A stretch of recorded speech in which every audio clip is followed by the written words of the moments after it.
ہو جاتے ہیں تو خالق کائنات اور ملائکہ کے سامنے اپنے نبی کی تعریف بیان کرتا ہے. یہی خالق کائنات کا اپنے نبی پر درود پاک پڑھنا ہے. ہم بھی یہی کرتے ہیں. فرق اتنا ہے کہ اللہ تعالیٰ فرشتوں کو جمع کر کے پاکیزہ محفل سجا کر اپنے نبی کا ذکر کرتا ہے, تعریف بیان فرماتا ہے. تو ہم سارے ایمان والے حضور کی امتی جمع ہو کر اپنے آقا و مولا کی تشریف آوری کا ذکر و تذکرہ اکٹھے ہو کر کرتے ہیں. کیونکہ یہ میں نہیں کہتا, یہ حضرت شاہ ولی اللہ محدث دہلوی رحمت اللہ تعالیٰ علیہ جیسی ہستیاں فرماتی ہیں. فیوض الحرمین کے اندر آپ فرماتے ہیں کہ میں خانہ کعبہ کے سامنے اس مکان پر موجود تھا جہاں سرکار دو عالم صلی اللہ تعالیٰ علیہ وآلہ وسلم کا میلاد ہوا, حضور کی ولادت باسعادت ہوئی. اس مکان کے اندر شاہ ولی اللہ فرماتے ہیں کہ میں بیٹھا ہوا تھا, حضور کا میلاد ہو رہا تھا, حضور کی تشریف آوری کے ذکر اور چرچے ہو رہے تھے. تو آپ فرماتے ہیں کشف کی نگاہ سے میں نے دیکھا کہ وہاں انوار و تجلیات اس قدر جمع ہیں. تو آپ فرماتے ہیں جب میں نے غور کیا تو پتا چلا کہ جہاں نبی پاک علیہ السلام کی محفل میلاد ہوتی ہے وہاں اللہ تعالیٰ کے فرشتے جمع ہو کر اپنے نورانی پروں کو بچھا کر وہاں بیٹھ کر نبی پاک علیہ السلام کا ذکر کرنے والے, میلاد مبارک پڑھنے والوں کے لیے اللہ کی بارگاہ میں بخشش کی دعا مانگتے رہتے ہیں. تو حضرات گرامی کی محفلیں ہر گھر میں سجانی چاہیے, ہر محلے کے اندر, مساجد کے اندر. اسی لیے امام اہل سنت مجدد دین و ملت شاہ احمد رضا فاضل بریلوی رحمت اللہ تعالیٰ علیہ عاشقوں کے امام, سنیوں کے امام اور ساری امت کے امام, آپ فرماتے ہیں کہ رہے گا یوں ہی ان کا چرچا رہے گا, پڑے خاک ہو جائیں ڈھل جانے والے. کہ نبی پاک علیہ السلام کا ذکر و چرچا اس دنیا میں بھی ہوتا ہے, قیامت تک ہوتا رہے گا, اور قیامت کے دن بھی اللہ تعالیٰ حضور ہی کے ذکر کے چرچے فرمائے گا اور سارے لوگ مل کر نبی پاک علیہ السلام کا ذکر خیر کرتے ہوئے جلوس کی صورت میں چلیں گے. یہاں جلوس سے منع کرنے والے, نبی پاک علیہ السلام کے میلاد کو روکنے والے موجود ہیں اور ہر ایک ہیلے بہانے سے سادہ لوگوں کو روکنے کی کوشش کرتے ہیں. لیکن قیامت کے دن یہ بھی حضور کے جلوس کے اندر شامل ہوں گے کیونکہ وہاں اس کے سوا کوئی چارہ نہ ہوگا. مولوی ابراہیم دہلوی صاحب لکھتے ہیں کہ جب قیامت کا دن ہوگا نا تو سارے لوگ نفسا نفسی کی عالم میں ہوں گے, اپنی جان بچانے کی فکر میں ہوں گے. تو ایسے وقت کے اندر سورج جب سوا نیزے پر کھڑا ہوگا, زمین تانبے کی مانند تپ رہی ہوگی, ہر ایک انسان اپنے گناہوں کے حساب سے پسینے میں ڈوبا ہوا ہوگا. تو ایسے وقت کے اندر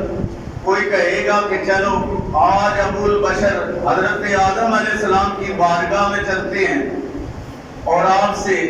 یہ عرض کرتے ہیں کہ ابا جان چلیے اللہ کی بارگاہ میں ہماری سفارش کیجیے تاکہ اللہ تعالیٰ حساب و کتاب کا سلسلہ شروع کرے, ہم اس مصیبت سے نجات پائیں.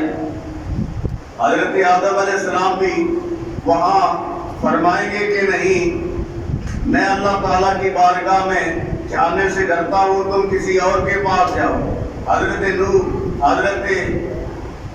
داؤد, حضرت موسیٰ علیہ السلام, حضرت عیسیٰ علیہ السلام تک سارے نبیوں کے پاس لوگ جا کر پھرتے پھراتے اکٹھے ہوں گے.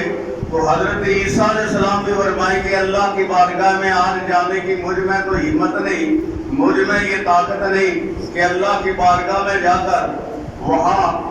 میں جا کر کچھ عرض کروں. ہاں ایک ہی ہستی ہے, اگر تم اپنی نجات کا سامان چاہتے ہو تو چلو سارے اکٹھے ہو کر نبی پاک علیہ السلام کی بارگاہ میں چلیں. تو مولوی ابراہیم دہلوی لکھتے ہیں کہ اس وقت قیامت کے دن آدم علیہ السلام سے لے کر عیسیٰ علیہ السلام تک سارے لوگ اکٹھے مل کر